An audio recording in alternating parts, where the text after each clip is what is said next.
This podcast exists to explore how people actually take care of themselves when life is already demanding. Not in theory, not in perfect conditions, but in real schedules with work, family, pressure, and responsibility.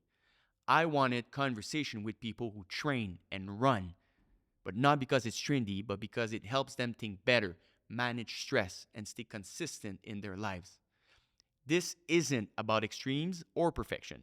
It's about habits that compound over time, about why people choose to move, train, and challenge themselves, and what that discipline gives back. The goal is simple: have honest conversation about fitness, health, and grow, and how those things quietly shape everything else. For the first episode, I wanted to start by giving context, not as a highlight reel, but just so you understand where I'm coming from as the host. I've built my life alongside training, not around it. Through work, school, and raising a family, movement was never a phase. It was part of the structure. Running, lifting, and showing up consistently helped me manage pressure, stay focused, and keep things simple when life got busy. That's the perspective I bring to these conversations. Not as an expert, but as someone who believes training and running are practical tools. This episode sets the foundation for the podcast. Real people, real schedules, and honest discussions about what it takes to keep going. Gentlemen, welcome to the first OG's podcast. I'm really, really happy that you both accepted my invitation to be here. You're a close friend of mine. It means a lot. So welcome to the show. So who do we have? We have Anthony Guarnieri, a.k.a. Tony G. What can I say about you? What's your ABC, Tony? You have 3 beautiful kids at home, 40 years old, work as a wholesaler downtown Montreal, which is a pretty competitive market. Yeah. You're a model on the side for GQ as well, right? Yeah. What else? No, that pretty much sums it up. That's a good summary of my priorities in my life. You know, wish we had more time in a day, but that takes up a lot of my time in a day. So. Those 3 kids? Those Yeah. 3 boys? Yeah. Under 7? 8, 5, and 3. Yeah. So big part of my day. Big part. Yeah. And your night. And my night. Yeah. And we have Patrick Landucci, again, a close friend of mine. Patrick, 40 years old, 3 kids at home as well. Professional hockey player. I wish, man. Yeah, it's still a dream that lives on in my heart. It's never gonna happen, man. Through your kids, right? Yeah, exactly. Thank you for being here, guys. Means a lot. Thank you. So let's start. Patrick, first question for you, my friend. So in the industry, you're kind of and I know you don't like talking about it because you're a pretty humble guy, but you're kind of a walking, living legend in the industry. You've won pretty much everything that you could win as a reward or as a recognition. So most people would just slow down, right? When they win everything, when they're that successful. And it's not the case for you. So my question is, why did you choose to push harder physically, specifically now, right? Because you've always been an active guy. Yeah. But the past few months, let's say years, you really doubled down on that. Yeah. Why now? Okay, well, I think I get. It's a long answer, so I'll go through. But before I jump into it, thank you for having us on this. It's awesome. Feel privileged. Love you very, very much. Respect you. Look up to you. And I'm excited to be here, man. I feel like Joe Rogan. I was thinking before. It's awesome. We're first, coming for you, first Joe. podcast. Really, really cool. So anyway, all that being said, it's a good question, and I just want to take a step back. So first of all, I haven't achieved everything. Far from it. I still feel like there's a ton left to achieve. I haven't achieved much, to be quite honest. I'm proud of what I've accomplished. That's a different story. So I think I've accomplished quite a bit in the role that I have and the role that I'm in now. But when I started in the business, one of my mentors, and I respect tremendously, had told me, always be humble, and you're never as good as your best day, and you're never as bad as your worst one. And so I feel like I land somewhere in the middle all the time. And being level-headed like that allows me to continue to strive for more, always, and continue to grow, right? I think awards are what they're worth, and they mean a lot to me for sure. I'm proud of them, and sometimes I'm made fun of because we do video calls and they're in the back of my screen, and how many awards do you have? Haha, it's a laughing joke, right? But it's just a reminder that there's still more to achieve. I'm proud of what I've done, but I still a lot to learn. And in this business, like in life, or in the business that I'm in, like in life, if you stop learning, you stop growing, really what's left, right? A leader that I have now, and I think he's probably one of the best leaders I've ever worked for. He made me watch a video and I thought it was pretty cool. I don't know if you guys know Jimmy Carr, Yeah. the comedian. Yeah. By the way, he's hilarious. He's He's really, really funny. And so one of the clips, he goes, it's not about the pursuit of happiness, it's the happiness of the pursuit. And it's so true. Like the day you stop pushing yourself, the day you stop wanting more is the day you get bored, right? It is. And so that mindset, I think, is very, very important. So mindset is one. Then the question you asked was, why do I want to continue to push now? And at my age, 40, physically and mentally, why am I trying to get in better shape? I think there's a couple of answers to that. One is, I'm honestly afraid my kids are getting a bit older. So my daughter's 10. The boys are 8 and 7, and they're competitive kids. They all play sports, and they're getting in good shape. And I play around with them all the time, right? Hockey, my daughter, she figure skates. We jump around, we joke. And there was a little period where my back hurts a little bit, not feeling that great, whatever it is. So it struck me, I want to hang out with my kids as long as I can. I want to be tip-top shape for them. I want to be able to show them that I can still do stuff and I'm cool. So one of my biggest fears is the day my kids start kicking my butt. So I try and motivate myself and stay in shape because I want to represent something that they're proud of, and I want to continue to raise the bar. And the second thing I would say, and I don't want to throw you flowers. I know this is a podcast. I don't want it to sound weird, but I think it's a lot the people you surround yourself with. Absolutely. I look back, right? I look back a year ago, probably not as in good shape as I am today. And one of the big drivers of that, I have to say, is you. No bull, right? I mean, I got to know you a little bit better. You're somebody that's motivated, that's always push, push, push. And in my mind, if someone can achieve something, why can't I? Like, it's not impossible, right? So if you're doing it, I can do it. So you kind of drove me a little bit to say, get your butt in the gym, get work done. And once you create that habit, it's like a drug. Now I feel better about myself. I wake up. The first thing I want to do in the morning is get my workout out of the way to feel fresh. I jump in the shower. My day just started on a better beat. So surrounding yourself with the right people. And I think things like my kids that motivate me to be better are two reasons why I'm in good shape now. I think I can still be in much better shape. And I don't see myself stopping anytime soon. No pressure, my friend. That's a good answer. That's a good answer. Yeah. But iron sharpens iron, right? And surround yourself with quality people. Yeah. Speaking of which, Tony. Yeah. Tony GQ. So it's more of a personal question. Yeah. But you've been, in the past, a little bit out of shape. Yeah. A lot out of shape. A bit overweight. Let's call it is what it is. Yeah. But now you're an elite level fitness. Yeah, I know you personally. You're elite level fitness. So my question to you is, what changed mentally before it changed physically? So there's also something else you don't know. I used to smoke for a long time. Jesus. We're 15 gonna years. edit that out, man. 15 years. Well, I don't anymore. There you go. So what changed? Growing up, you have to think about the idea behind what fitness was many years ago. Not just fitness being physical, but also the food that you eat, right? And growing up, I was always like naturally fit in the sense that I always really like playing sports, even the ones that I wasn't particularly good at. I just love like picking up hockey stick and playing ball hockey or football or soccer, whatever. Always playing. And so when I was a kid, I was always super slim. I could eat all the chocolate in the world, even into like my teens, 20s, all good. And I never really had to give it much thought, right? Plus, back then, I think there was a lot of misunderstandings about like the food that you put in your system and the impact, the role that it really has.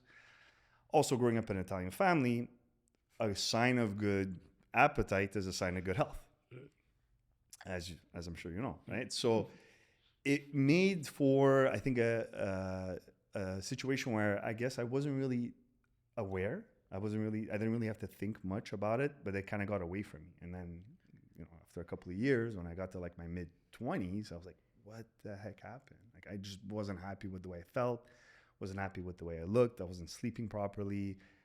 And like I mentioned, I was also smoking on top of that, right? So there was a lot of things that kind of pushed me in the wrong direction. I just kind of got fed up and not feeling good, right? And I didn't have kids yet, but I was dating for a long time, looking to get married, and at some point I'm like, man, I want to be a half decent role model for my kids, right? Like, I don't want them to growing up and like seeing their dad like smoking, out of shape, can't keep up with them, right? So I said, if I'm gonna make a change, I'm gonna do it now, right? And a little bit back to what you said, once you start and then you start feeling good, it kind of snowballs itself. And everybody has a different starting point, right? Like, some people may be challenged with being overweight. They eat a little bit more or a little less, and we all feel it differently. We all have different strengths and weaknesses.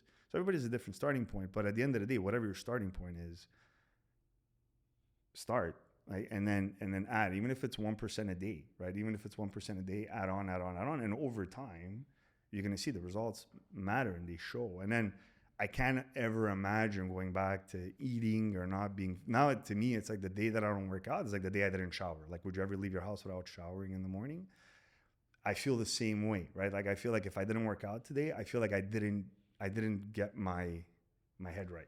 I'm not starting my day properly. So looking back and to answer your question, looking back, and I guess why did I do it? I guess I just wasn't happy. I wasn't happy with what I was portraying and about myself. I felt like inside I was better than what I looked like and what I felt like and everything. So I wanted to make the right adjustments before it got too late. Right? So I gotta say something, because I've known you my whole life, right? long time. And it's funny because I give you props on that. When you started working out, it wasn't cool. We were younger, right? You say, wow, you're in decent shape. Decent shape. Did you say elite? Yeah, you said elite. I don't Elite. know. That's pretty. Elite level fitness. That's good. If you work out with Tony, he's elite. He's a strong guy. He's elite. You're right. We'll give you elite. Right. When you started, you weren't elite. But I remember we used to poke at you because it wasn't the thing to do to get in shape. It was about, going out with your buddies, having drinks. Who cared? You were in shape naturally because you were young, whatever. But you stuck to it. And even though you didn't have the right support system around you, you pushed through and you stayed fit. That's pretty cool, man. I don't know what triggered it for you to stay disciplined. Yeah. But you didn't have the surrounding to say everybody around me is in good shape or pushing me. You did it on your own. Yeah. No, it was definitely an internal thing. It wasn't. I agree. It was an internal thing. It wasn't. So is it the dislike of where you were, or the love of where you were going that keep you pushing? That's a good question. I think what started it and what kept me going were two different things. So what started it was definitely I did not like where I was at. But what kept me going was just the feeling of what you feel like when you actually achieve the next, you get to the next level, and like I'm 40 now, right? And I feel like I'm not there yet, right? So it's always about having a goal, I think is also important. And then you achieve that goal and then, okay, what's next, right? So I think that that's a big piece of the motivation is what drives you. What started was not happy, but going forward, it's about setting that next bar, that next goalpost. And for both of you, actually, because you have 3 young-ish kids at home, right? Mine are older, 14 and 8, so I don't have that intensity of babies or young kids at home, but you both guys do. So how do you squeeze a full training schedule? But you went through it, though. You had kids. Yeah, but I want to hear you. They're older now. I want to hear you because both of you have really demanding jobs, yeah. right? 3 young kids. I had 2, and they're very separate apart, right? So I had a break in the middle, but they're really squeezed yours, right? So the age gap is pretty small, but you kept finding the energy, the motivation, the discipline to stick to a healthy training fitness schedule. How? Because that's mostly the first hurdle that comes when you have a discussion with someone who wants to get in shape, right? I'm tired. Yep. I'm busy. Yeah. On and on and on, right? But you guys did it. How? What I'll say is, I mean, at the end of the day, you have what you have, and there's no excuses. Everybody has the same amount of time in a day, right? So it's what you make with it.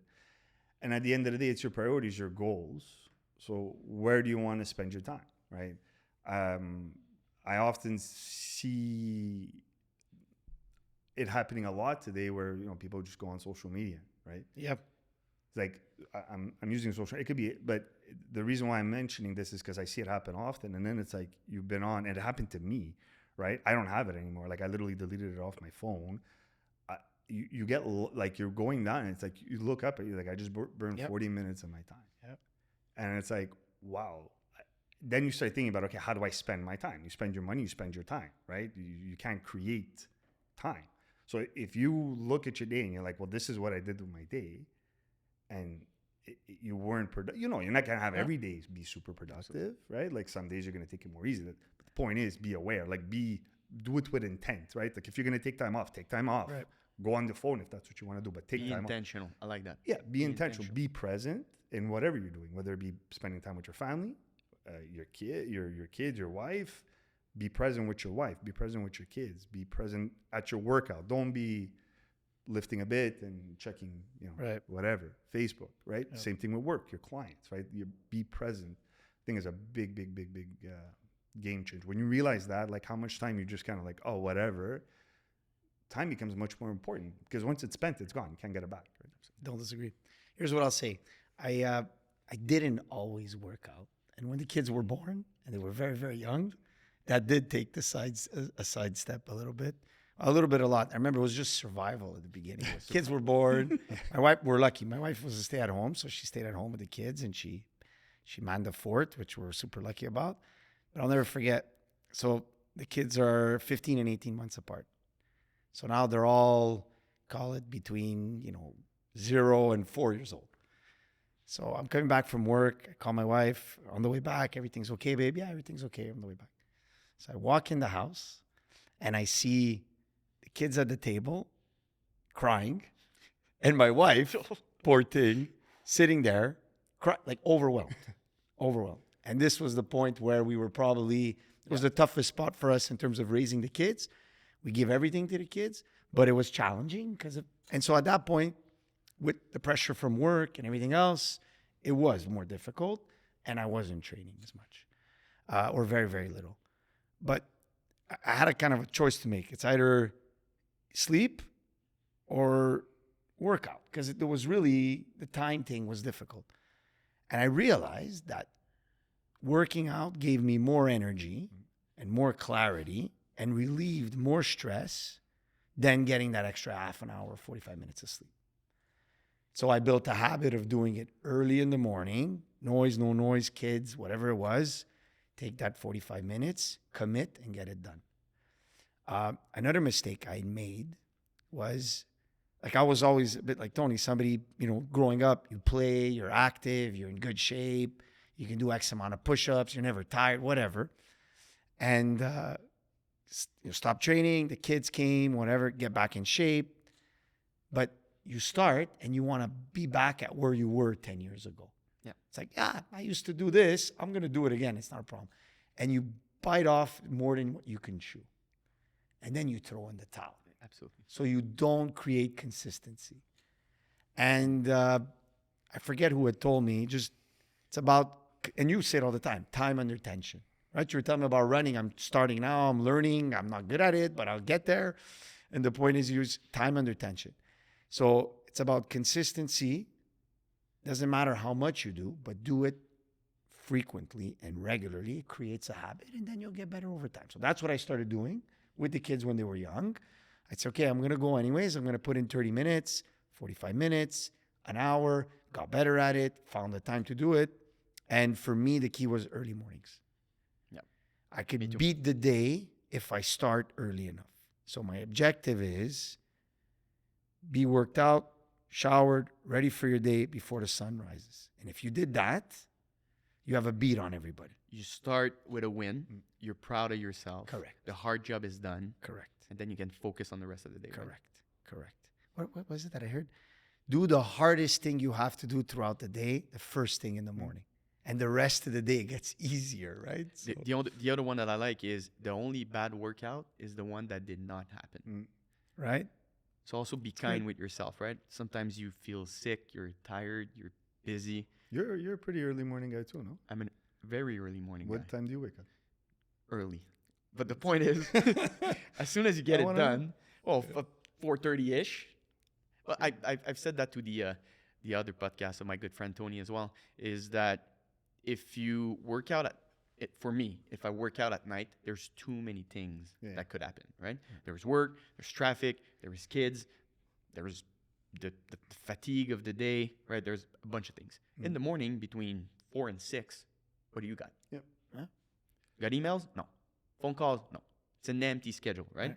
So the chances that you choke or that something happened, It's on you. it's on me.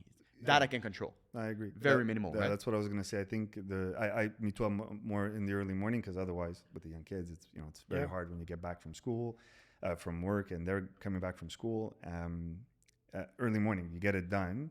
It's the one thing I can control is what time I wake up. After that, I mean, there's always another phone call, another email, another emergency. The kid is sick. It never ends. Never ends. And there's so many things you don't control, but at least I know if I wake up, I can get it done. But you guys, because you're all early, right? Yeah. So do you find it's a good balance to pound out the mental and more challenging tasks in your day early, and as the day progresses, the brain slows. Things like when I get home from work, I'm ready to play with the kids because mentally I'm cooked. Like I can't Can't do anything. yeah, I can't put more in mentally, but physically, yeah, okay, it's you know what, it's just playtime. Let's go. Put in the extra effort, do it, and once you get going, it's fun. And if you do the inverse, you ever see that video on YouTube or whatever where they two guys race and there's cones like right, every 2 feet or whatever it is, and one guy starts with the first cone and the other guy starts with the last cone. Boom, boom, boom, boom, and the other one goes. Like that's what a day should look like. Start with the last cone, and then come backwards versus the opposite, right? Yeah. Absolutely. Anyways, that's my thoughts. But just so we don't get too much sidetracked, but just going back to the beginning. Yep. Right. And again, you're the regional vice president, so you're actually our boss because we're colleagues. It's a pretty big job in terms of responsibility and in terms of, I don't want to say pressure, but it's a big job in our domain, but in our industry. But like I said, you've won a couple of things and you keep pushing yourself. But my question is, what does hunger look like when there's nothing left to prove? Like you've done pretty much. And again, it's not saying like you're done. That's not the question. The question is, what does it look like for you as an individual, right? Yeah. Okay. So And it could be at work, it could be at home, but just to give perspective, there's rewards that you can win in our industry, right? You win them. Then there's the money issue. So when you're not scared of the end of the month, you're financially stable, you got a pretty high-end job. What's left to go on, right? okay. So For you as an individual. yeah. So I think there's a lot to unpack in that. Okay. There's a lot to unpack. But first of all, It's a in terms 1 hour of- podcast, bro. Yeah. 1 hour is not gonna be good. But the point is, and first of all, boss is a word I don't like to use. So partner. Partner. We're partners. We're rowing in the same direction, right? So, but here's what I'll say. So, first off, in terms of awards, accomplishments, whatever it is, I mean, you said it. It's perspective, right? There's always someone out there that's done more, that's done better, that's accomplished more. So there's always a bar you can look to say, I want to achieve, right? Here's what I'll say. One of the things changed for me in the way that I think. Okay, so when I was wholesaling, I did well. So I was top guy for a few years running. And every year, Jan 1, the clock would start. I was scared for the year to come because my biggest fear was I'm at the top of the hill. The only place I have to go now is down. How do I stay here? And it's scary, right? It's really, really scary. So the first year it happened, anxiety, whatever, get through it. It's like, and then at a point I realized, again, like you're not as good as your best day and you're not as worse as your bad. Chill out. This is not about the awards it's about you challenging yourself, and for what? Because you want to be the best version of yourself. And when you start thinking like that, there's always more to be done. There's always more to prove, and you can continue to grow. The other thing, internal, everybody's built differently, but internally, I feel like I have almost like an internal clock. It's weird. Every 5 years or so, if I'm kind of doing the same things and it gets redundant and I feel like the growth curve is slowing, I feel like I need a change. Something happens in my life, not even that I look for it, something happens in my life and a change happens. So that's what's happened to me throughout my career. And now in my current role, I'm sitting on year 2. I love what I'm doing. It's totally different than what I was doing before. And I feel like I'm in partnership with great people. I get to be a bit of a coach. And I tell my wife all the time, because I coach the kids in hockey. And I tell her, if I didn't have to pay the bills, I would leave everything I would be doing and just coach. Because there's no better feeling than seeing someone else succeed and be proud of what they've accomplished off the back of maybe something you've contributed in the pot. And I get that when I help the kids, when hockey, they're young, whatever, 7, 8 years old. No one's making the NHL, but it's fun to see. Who knows? Yeah, I don't know.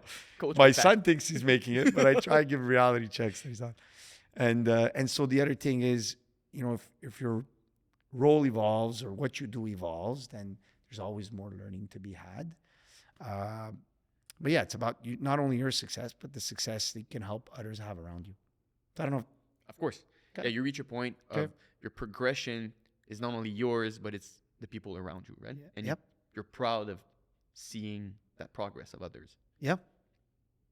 It's like my brother taught me this, he said, when you give, it's like 10 units of taking. Like I don't know how to explain it. I'm probably saying it wrong, but the point is, when you help someone, the gratification you get is so much stronger than when you try and help yourself, right? So, and it's true. You feel it. And Tony, you did your first half marathon this year. Yeah.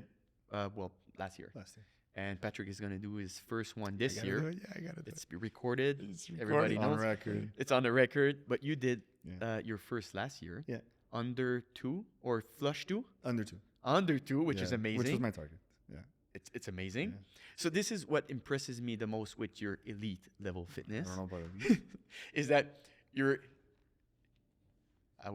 extremely good, or you're very good in CrossFit, right?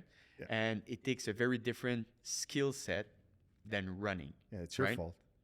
Sorry? It's your fault. How come? Because I started running because of you. No, but No, there's 2 reasons why I started running. CrossFit Yeah. demands Yeah. intensity Yeah. and strength. Yeah. And also running, but running is also about patience. Yeah. 2 different skill set. Yeah. So my question is, what did each one teach you about like yourself, and how do you apply it in your day-to-day business? So I was never a good runner.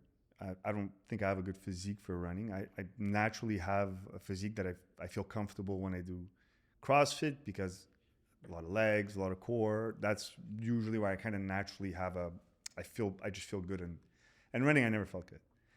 And what happened once, I was watching a show with my kids, and it's on Netflix, whatever. And it's cartoon, but it's these 2 guys, they'll turn themselves into animals to explore that animal world.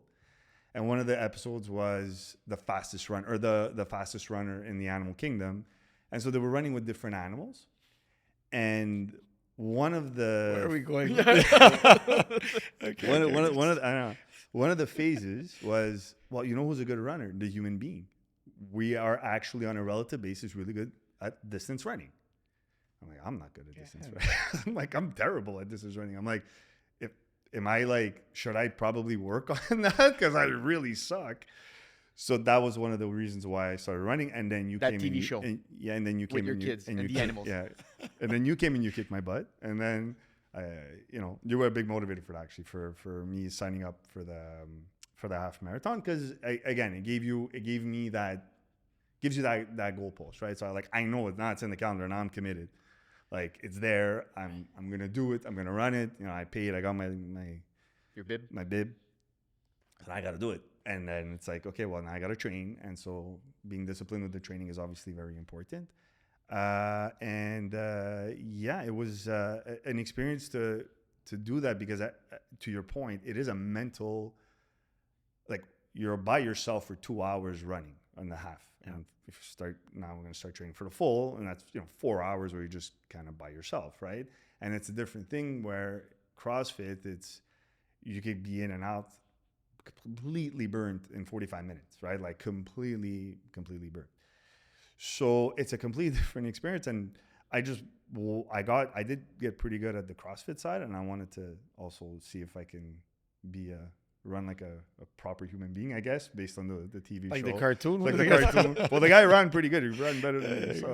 So that was a good, that was a big difference, I find, because it is shockingly, I was never good at that long distance thing, right? Like you're there and I just wanted to get in and out.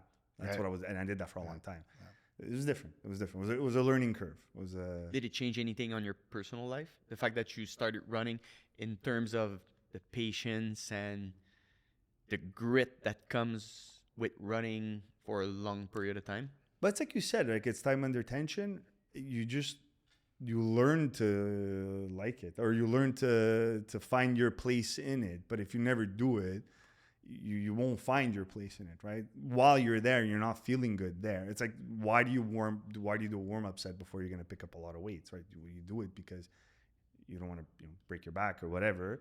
It's to warm up your muscles. It's the same thing, but instead of warming up like your physical muscles, you're warming up your mind muscles. So you ease into it, and then everybody kind of you find your groove, and then once you're there, and then you just keep building again, 1% at a time, a little bit at a time. You know what? It changed for me, the training in terms of weights in the gym and running, is that when you lift weights, even if they're really heavy, it's going to last 5, 8, 10 seconds. And then your brain kind of understands that at some point that you can cool off somewhat very quickly, right? 10 seconds of pain, then you're done. Then 1 or 2 minutes off, and then another 10 seconds of pain. So you get used to that very short-term pain. But running, especially long-distance running, it's a very different ball game, because you're in suffering mode for and it's a very different pain too, right? Because it's not a intense pain. It's a slow burning process for hours, and you have to manage those emotions and that tension. And it really helped me in my personal life as well, right? Because at work or at home, sometimes it's difficult, but you don't throw the towel after 1 week. Okay, can I ask you a question? Yeah, sure. I know I'm not hosting this thing, but I want to ask you a question because now I'm curious. So, because you're doing some pretty crazy runs now. You were telling me next year you're planning out, I don't know where you're going. Come back in one piece, please. But you sent me a picture of a desert. Where are you going? Yeah, but let's keep it. Okay. So keep it on my the wrapper question, now. like, have you ever thrown in the towel? Has that happened? It did not. Almost did several times. So funny story. I was in Mont Tremblant for a long race, a trail race, and I wanted to quit. And I saw this little old lady at the aid station. Right? I told you that story, right? No, never. Didn't. It's a little old lady. She's at the aid station. She's alone, and I kind of want to quit the race. I'm done. I'm fried. My legs doesn't respond well, and it's not a nice race at all. Well, at the moment, right? So I went to the lady. She's super cool. She's super kind. And I tell her, look, I want a DNF, right? Did not finish. I want to end, like, I'm done. And she said, look, you're too far off the woods right now. You have to walk at least 3 kilometers, and then you'll be able to quit. There's a road there, and they're going to pick you up. No worries. I thought it was pretty odd, but, I was so cooked. I kind of agreed. I said, yeah, okay, fine. And I just started walking, and there was never any roads. That's brilliant. Well, it is, but it could be dangerous. But that is good. The next stop was like 12 miles, and it was the end of the race. I love that. And then I saw the old lady again at the end of the race, and she said, I saw it in your eyes. You could finish the race. Wow. I was like, well, that was a bold move, but... wow. Anyways, long story short. That's awesome. Yeah, so Did you keep the lady's information? Like, that's when you're having a bad day, give her a call or something. That's phenomenal. I did not. That's phenomenal. But I did not. I always finish the race that I started so far. It's going to happen at some point. It happens for everybody, every Okay. single runner, especially in those long and crazy races. If it's an injury or just your stomach issue, or it's gonna. But I'm okay with it, right? Okay. I'm okay with it. My concern is always the effort. It's always the preparation. That's what I can control. Yeah. The race itself, it's gonna happen. So you wouldn't consider it a failure? Not at all. Okay. The failure would be more in the preparation, right? I took it for granted. I didn't work out properly. Shame on me. Okay. That I would take it like as a failure, but not the race itself. Well, I like that thought. I like that mind set because it gives you a chance to fail if you fail, but it gives you a chance to try. But you never. It's a shot that you take, right? If you miss, you miss. But I actually wrote a post on LinkedIn last week about this. It was about Sally McRae. She's a phenomenal, probably one of the best ultra runners out there. She had a knee surgery Okay. and she stopped for, I don't know, 6 to 8 months, maybe a year. And she did a whole podcast and on YouTube, and she kept talking about it's okay to fail because she registered for the long hole 100, which is a 100-mile race, 160 kilometers. And she said, I'm okay with failing. I'm totally okay with failing. It's part of the process, right? But one thing I'm not okay with is not trying. Right. That's an issue. Anyways, I like that. that's good. just going back at you, Pat, on the fact that you really picked up training physically, like other level recently. Yep. And not my concern, but what make you pick up like the level of fitness, like what clicked, what changed for you to, because your kids they're growing. We talked about that, but what made you double down recently on training? Again, I think there's a lot to unpack there too, right? I think it's not just one thing. It never is. Never is. I said some of it before. I think the surroundings are key. You guys definitely push me. The people around me today are much better influences in my life than they were 10 years ago, right? In terms of mental health, physical health. It's just, and that's maybe a life lesson learned is in life, you do get to choose your surroundings. And sometimes you feel like you don't, and you're in a spot where, I don't want to let anybody down. I want to make sure I stick around the same people, whatever it is. It's part of your evolution to pick the people around you that will make you better. That's definitely been a big driver. The second one is, again, that fear that I have. The minute I had kids, I think it triggered it. Growing up young, you feel like you're invincible. It doesn't matter. Like you don't really have anybody you care about people, but you don't have anybody that you're responsible for to say, I need to be around and I need to be the best version of myself otherwise. And when the kids came, that did trigger that in me, and that I do want to be the best possible example for them, and I want them to be the best versions of themselves. And if I'm asking that of them, how can I not be the best version of myself, right? So they've definitely been a big, big driver of motivation. And then it's just, I will say it feels good. It just feels good.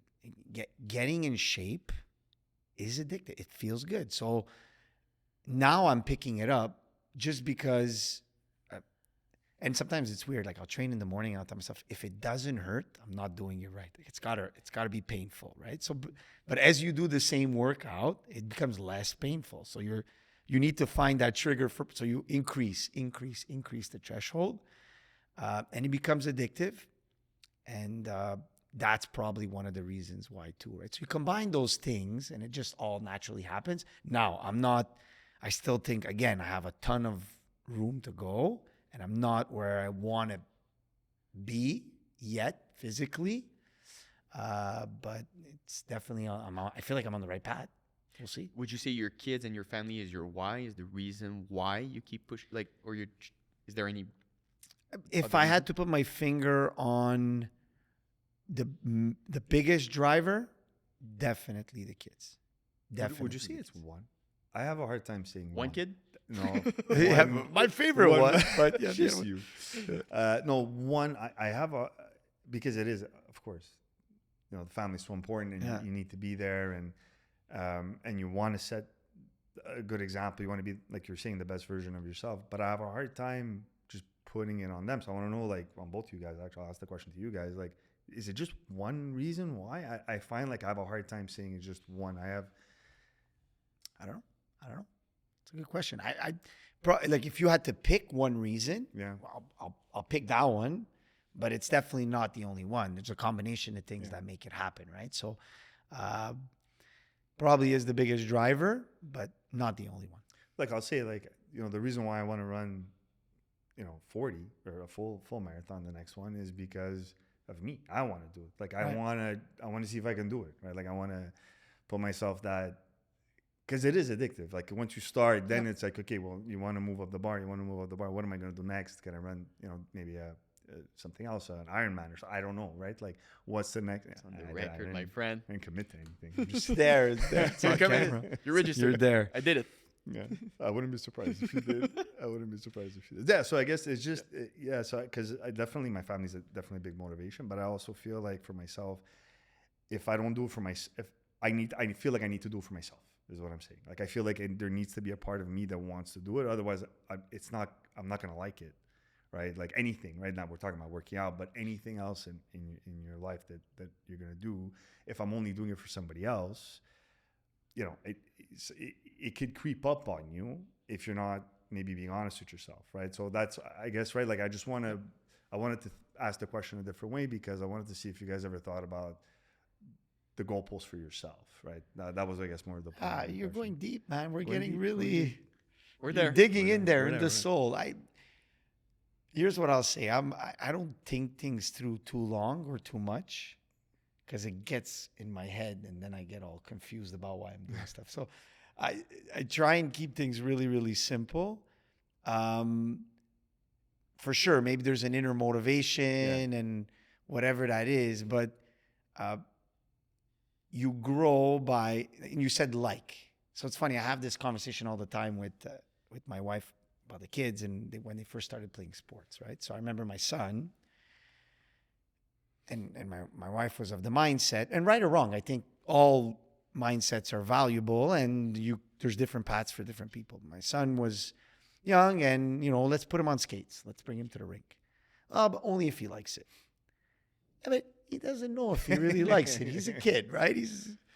So bring him to the rink. So he gets on the ring, he gets on the ice, and he sits there. He can't stand up on his skates. He starts crying. Daddy, get me off the ice. No, you're not getting off the ice. We're finishing the practice. And when your practice is done, I'll take you home and, we're done. We're committed to this thing. Now we're committed to this. So my wife was giving me, a bit of hell. What are you doing? He doesn't like it. He's never going to like it. Then 2 practices, 3 practices, crying. I stop crying. My dad's going to kind of, leave me here if I don't figure this thing out. Got up on a skate, started skating, started getting good on it. Now I can't get him off the ice. Because he got better. So I think you also could learn how to like things because you force yourself to do them and you get better at them. Like it's not always It's really our good food, right? exactly. It's really enjoyable when you're not good at something, right? Start running. Nobody likes starting running. It hurts. It's tricky. Same thing for the gym. You don't see any results. It sucks. It's bad. And then, look, here we are today. Yeah. So it's not. It's a mix of things, right? I know you. I guess I ask you the question. Your kids are in good shape. Your son's in football. Your daughter's in CrossFit, and she's running half marathons. She's an elite. That's not a. It's not a pure coincidence.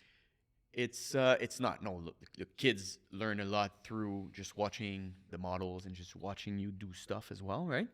And I'm like you. I tried that. Like you're not gonna quit after like 15 minutes. We're gonna see it through, and then we'll make a decision based on a few tries, right?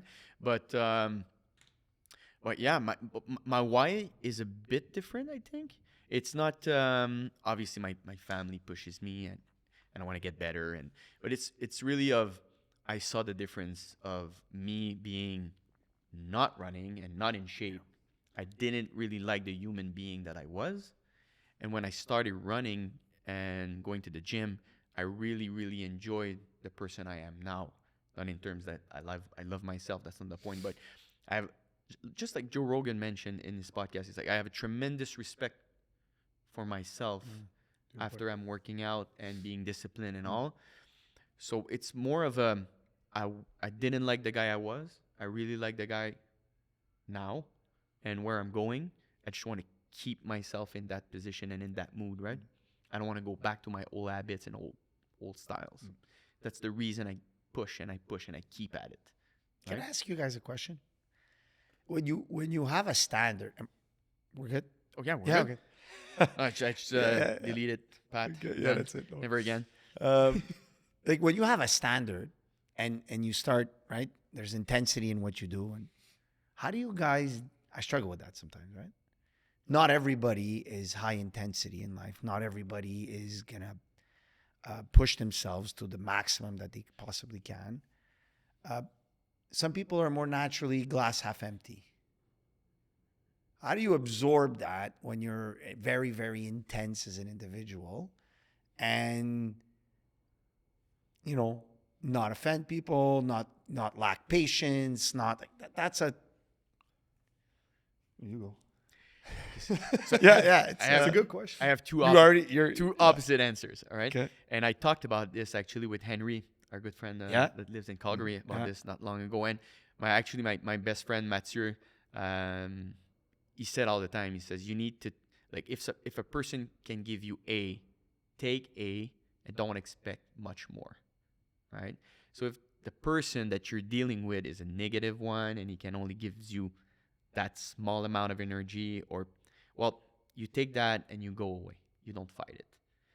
And at first, I was really impatient. I'm an impatient guy, right? I'm a really black or white guy, really intense, a bit of aggressive, even in terms of intensity and go, go, go. And it used to really upset me if we're not on the same page and we're not on the same speed. And I still have a hard time to deal with it. But now what I'm trying to do is just walk away. Okay. Like, my time is precious. My energy is precious. My mental state, my mindset, what I have here with you guys and the running and my family this is what matters. If a person is not on the same page as me, and I'm not talking about opinion or just like on the same level of energy, I'm not going to fight it. You do you, I do me. But it takes a lot of learning, a lot of confidence, right? A lot of character building. It's not easy to do, to push somebody away, right? If they're there. So I would break it down into two, because having a glass half empty can be good and it can be cancerous, right? So it could be negative, where it's like, okay, well, you're just being negative for the sake of being negative, and that's just what you'll be. And it's really hard to make something out of that, because I agree, you kind of just sometimes have to walk away or just shut it out, and that's it. And then there's the glass half empty person who's just like overly cautious, right? And that's not a bad thing, because I'm the type of person who's like, I feel like I'm pretty good at making a positive situation out of whatever situation that I'm in and finding a way.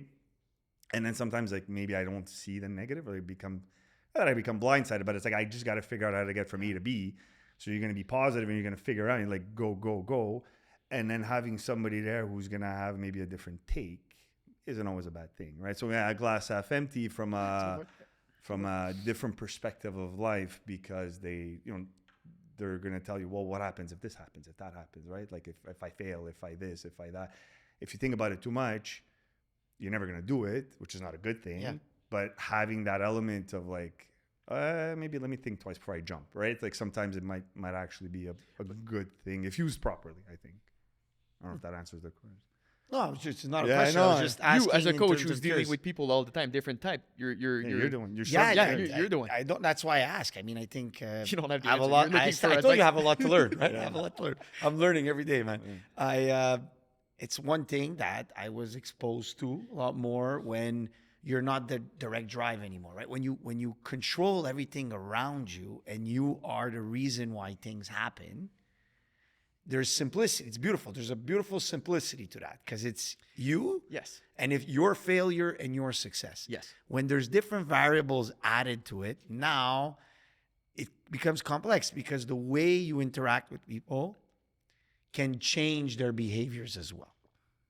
Yeah. And I don't know the answer. I really don't know the answer. Let's go back to what we were saying previously. It's not like when we were talking about running, it's not about making the race to the finish line. It's about trying. So for me, it's always a matter of, did you try your best, or you're just giving me negativity and you're just giving me concerns and you're just being scared right now? And it's okay to be scared, but that's for me. It's in all facets of life. Are you really trying? If you're really trying and it failed and it didn't work out and we're not on the same page, well, at least you tried. I can respect that. But if you're a person seeing the glass half empty, you didn't try. I don't have time for this. Yeah. I really don't. Yeah. And it's okay. I don't. get it. Yeah. I'm not even gonna fight. Thank you. Bye. See you. And On to the next. on to the next. Yeah. No. Yeah. Agree. I don't think it's a bad play. I don't think it's a bad play. I agree. Time is precious. It's the most precious thing we have, right? So I'm still conflicted with that, but yes, time is precious, and at some point you gotta ask yourself, what do you want? Who do you want to hang out with? Where do I spend my time? Does this person really needs my energy, or I'm just losing it? Well, you know what? I think we can all do a better, and I think different cultures have different ways of approaching this, but it's a cool thing to think about. Is I think we can all do a better job on how we communicate truth to people, and sometimes we're too soft, and it happens a lot. Like I'll put myself first there, where if you know someone is not really trying, and his glass half empty, and you're not telling them, and you're trying to find the positive, and you're patting them on the back, you're supporting something that is not good. And most of the time, it's going to happen where we do that. We always try and find ways to communicate a positive, when sometimes we need to be communicating, hey, this is the truth. Feedback for you. Boom. This is what I'm seeing. And I think you need this feedback, because it's probably going to make you better. If you hate me for it, so be it. Feedback is always hard to listen, but if you take a step back, it can really impact your life and change your life. Right. I had a challenge with my daughter not long ago, last year actually. She ended up with really average grades. Again, the problem was not the grades itself, was the lack of effort. She's a really smart kid. She's a good kid. She's never in trouble. She has a good circle, good surroundings, good school. We're there, my wife and I. Like, she has nothing to complain about, right? And she said, no, I tried hard. I'm like, no, you didn't. And let me tell you why. And I explained to her that if you do 15 minutes or 10 minutes of homework at night, this is not your best effort, right? This is not what effort, like sweating buckets looks like. So we had a tough conversation, and it was really polite, but it was good. This year, completely changed. She understood, right? Good feedback. There's always a manner of how you say things, right? It always needs to be respectful, but feedback is something we don't do enough, I think. And you get that feeling, you get that before you have a tough conversation, or one that is real and not always positive. You get that feeling in your stomach before you have it, like, this is not going to be easy. And a lot of times we don't do it, but you see, like, it has an impact when you're honest. And so sometimes I feel like we need to do more of that. But yeah, I don't know where we were going with this I conversation. don't know, but I feel good. Yeah, me too. Therapy session. On another note, let's go back to running. Favorite subject. You ran your half marathon. Yep. And you crossed the finish line. Yep.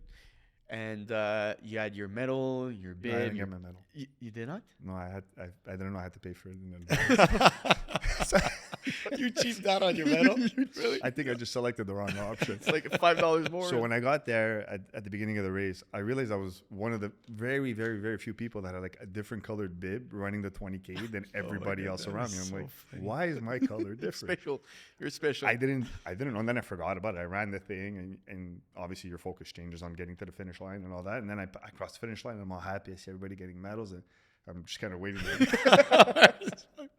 This is a And they good go just story. like congratulations. And I'm like, but and then I realized and then I saw the bib, and I saw everybody else who didn't have the medal, and I connected two and two. I had to pay for it. That's why. But so no, I didn't get the medal, but I got my bib. I kept my bib. Okay. But what? Okay, but like, what did that finish line represent? But beyond fitness and rewards, right? What did it represent for you running that half marathon, your first one?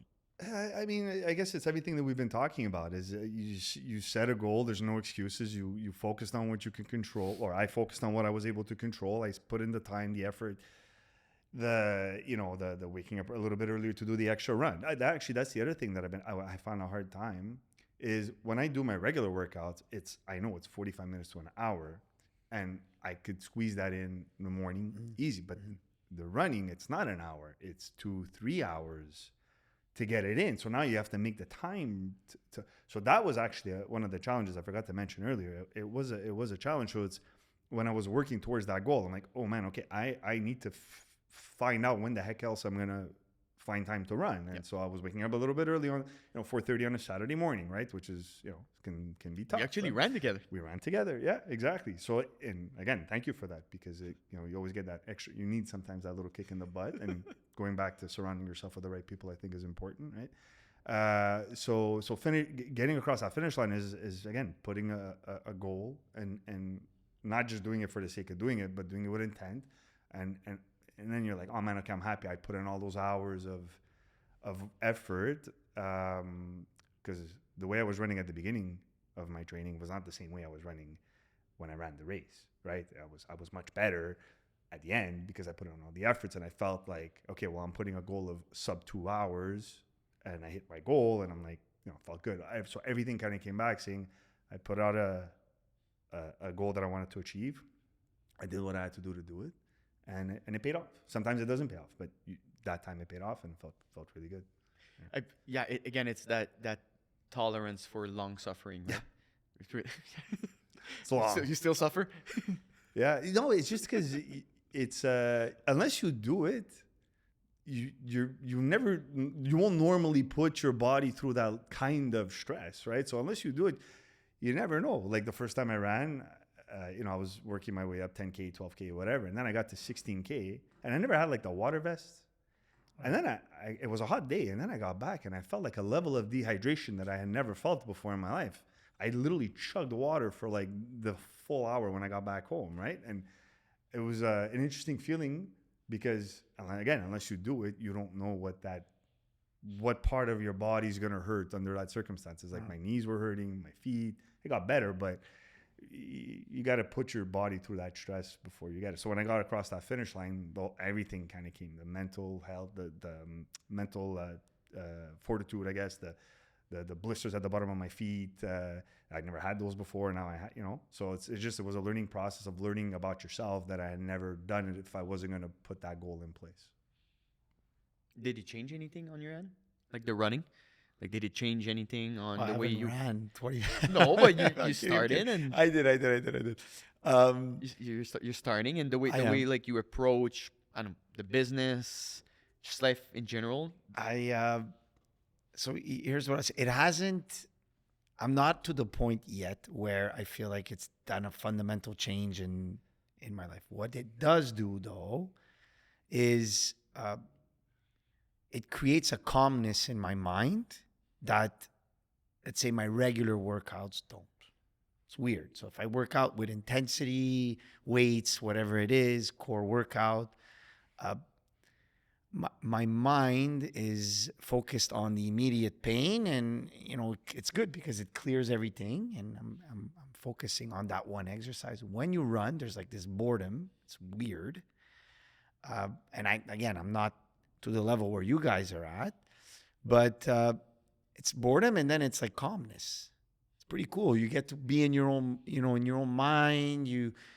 There's a relaxing feeling to it, which I've never experienced before because I just started with this. And I think it brings a different level of clarity when you're done for some reason. It's a different sweat. It's a different feeling. It is. And it starts your day on a different step. So that's all I've noticed. The one thing I did notice with workouts in general, my energy level is clearly better. My patience level is clearly better. And you know that we're in a business that's high stress. And if there's a strain on your mind, and when you're competitive on your morale, it's a bit of a roller coaster. And the workout definitely reduces the stress level by a lot. Makes me just a better person. I don't know if that answers it. It does answer. Good. But you both guys, you you've reached a level where you're not gonna quit, right? You're not gonna go back. It's in your schedule. It's ingrained in you, right? It's not moving anywhere. So if people are listening and you have advice for them, or let's say you were giving an advice to your younger self before all that training and all that running, what would it be? Because you cross that What hurdle, I'll say- right? yeah. Where you're quitting, you're on, you're off, you don't see really results, you're not sure where to start. You both have managed to cross that hurdle a long time ago, but still, what would you? What I would say is, again, we're all different and we all have different whys. You got to figure out what's your why. Like, you're not just going to do it for the sake of doing it, whether you do it for your own mental health, your own physical health, your family, picking up your kids, whatever. You have to have a reason to do it. So that's going to be a starting point. If you don't have that, you might not ever do it. So the advice I would give myself is, don't take what you have in front of you for granted, because I think what I took for granted was one, time. I don't think I was doing a really good job at utilizing my time, spending my time. I think what I was also taking for granted is being young and not really thinking about, but it's really tough to tell like a 20-year-old, like, you're going to be 30 soon, like it might not always have the same impact. Like, you could tell them, and they'll say, yeah, but it won't make them make the decision. So it's really important that you figure out your why early on. So for me, again, going back to what I would tell myself is, don't take time for granted. Don't take what you have in front of you for granted, and do everything with intent. Be present, and it's gonna get through. It's gonna get through the hard times. It's not always gonna be easy. And if it's easy, then why the heck are you doing it, right? Like, you have to be able to challenge yourself, or else nobody's gonna. It's not gonna be the world. The world is gonna be really challenging if you can't even challenge yourself, right? So, I think that's what I would say. That was your one advice? I would. Well, look, If you can sum it up. I had to think about it. Yeah, I had to think about it, but yeah, I would sit him down and have a cartoon with the guy right the animal running there. You're not a good human being. You don't run. That was the message that I got from that cartoon. I love it. Oh Yours, my bud. God. Yeah, mine. It's hard to pick one. It's hard to pick one. So here's the one I would start with. Is don't look at the destination, look at the journey. So what I mean by that, I read a book called Atomic Habits. Yeah. Really, really cool. Okay, it gets a bit repetitive, but the point of the book, very, very good book, is sometimes, and that's the world we live in now, right? You open your phone, all you see is the result. The result. You see, the guy in great shape, the gal in great shape. You don't see what it takes to get there. And so the book basically says, forget the result. You'll get to the result if you create the right habits. So the one thing I would say is create good habits. Doesn't matter what it is. If for you it's starting with 15 minutes a day, do 15 minutes, but do it every day. Don't do an hour and stop a week and do an hour. Do it every day. So create the right habits. The second thing I would say is surround yourself with the right people that can help you through the process and the right information. So read a couple of books. Like you were kind enough on my birthday to get me the David Goggins book. I just started reading it, by the way, because I was finishing something else. And the first part of it creeped me out. It was actually kept me awake yesterday. And but awesome. The point is, read a couple of books. I think the information is powerful, and surround yourself with people that could support you. Would be probably the second thing, and then the third would be find motivation. Find what motivates you, whatever that is. If it's you, if it's your kids, whatever that is. But don't think about the destination. Like you'll get there. At some point, somebody's going to tell you, "Whoa, you lost weight, you look good," or what. But don't expect it, because if you expect it, you're going to be waiting, and then you might get really disappointed, and you're going to quit. That's it. You know what would be mine? Don't quit. Oh, Just don't quit. simple. Because the hurdle is so that's the challenge with running, and even in life, but running and going to the gym, right? You go to the gym for 3 months, nothing's gonna change, or not much. Running, same thing. nothing's going to change for a long period of time, right? And then you get discouraged. And then you're not happy with the results. And then you're looking for more. And then you start going less and less and less, right? And then since you're going less and less and less, well, you're not going to see any results, right? Yeah. And then you stop. But you were maybe a month away from progress, right? So if you just stick with it long enough, it goes at it at work or in your personal life. If you just stick with it for just a longer period of time, you're going to see results. And the moment you see results, everything changes. Because you see the result of your hard work and the difficulty and the discipline, and then it opens up many, many doors, right? Don't quit. Yeah, that's a good one. I like that. We're almost up. This is a cool session. Yeah, man. This flew by. It was fun. I'm extremely happy that you both of you accepted the invitations. Honored to be your first guest. Your first. I really wanted to do this with you guys. I love you. Iron sharpens iron, right? So the moment you came into my life, it's like 4 years ish, and us 10 years. Yep. Yeah, you really had a big impact on me. I appreciate you guys. Keep getting in shape. Keep running. We had a ton of good recording points I think so. in terms of your full marathon, and then your half, and then the books that you're reading, and all that stuff. You're committed. What we're accountable to? Accountable. All to. right, that's fine. Yeah. That's fine. Next It's time fair. you come on, we have to. Fair. Yeah, and honestly, thank you very much for having us on. This was cool. I get why Joe Rogan does it for a living. It's a lot of fun. And thank you guys, both of you, honestly. Same. I love you both, and you guys have been a positive influence in my life, and it's only made my journey that much more fun and less challenging because I got the right people around me. So thank you. And that's the point, right? I really wanted to not only introduce yourself to the podcast, but that's what I want to bring into the podcast world, right? Ordinary people, fathers, mothers, hardworking, busy schedule, and still you made it happen, right? You took your life in your own hands, not your life, but the matters into your own hands. You went to the gym, you eat well, and it's possible for everybody, right? So Anthony Guarnieri, Tony GQ, model on the side. Patrick Landucci. You cut that out.